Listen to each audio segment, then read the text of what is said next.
terms of setup, we said there's a sequence that you were doing that involved normally putting your left hand on the club, then you would set your feet, okay, and then put your right hand on. The problem was you got so far from the goal ball, there was a big gap now between your hands and your legs, and that was putting tension towards the back of your shoulder blades, which created that lack of power, and you were pushing the hands forward, okay?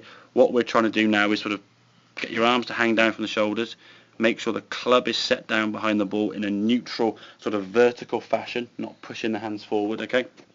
And then from there, once you've got your grip, you then set your feet around that. And if we look at these sort of two setups here now, clear those lines, we can see the gap between your legs and your hands now.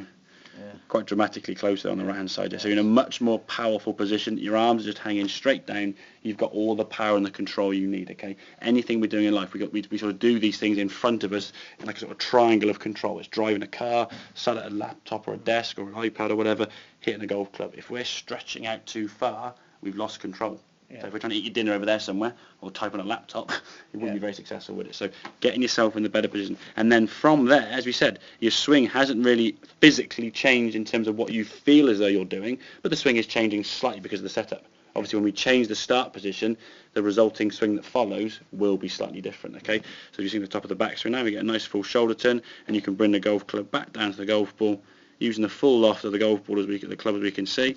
And the ball there we can see now sailing down the driving range.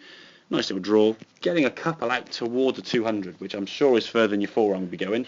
And in the summer now, with a bit of bounce and run, 200 yards and a bit more maybe on some of the hard fairways, that's going to make the game a little bit easier, isn't it? And no reason why you can't get that handicap down. At least start playing to 28 more, or bring it down maybe sort of towards the mid to low 20s, okay? So with that sequence, and that for me, and as daft as it may sound, you can just practice your setup at home.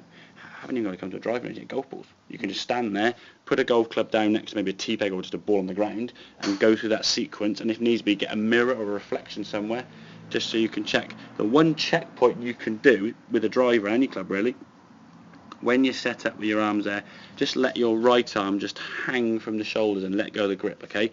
And as long as it hangs somewhere around here, which it would do, as you can see there, it'd be fine. If your right arm hung from here, it'd be miles off the club, wouldn't it? So just as a checkpoint, you can set it there and just let your arm just hang down and see where it goes. As long as it's somewhere near the grip, as you can see there, that's fine. But there we've got a good bit of daylight there between your hands and that yellow line.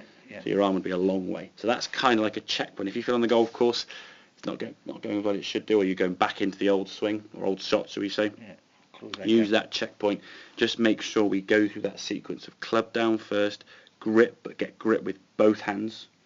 And then you set your distance based around that. So as long as you go through the things that we know the club starts there, we know both hands go on the club there, we then create our posture, and then the feet. It's that order. What you were doing was club first, and then your feet, and then the grip. And because of that there, now you have to stretch for your right hand, and that's what created this sort of leaning or reaching out position, okay? Does that make sense, yeah? Yeah. Have a couple more then, and we'll see how they go, and then we'll give you some extra drills as we can do to help that.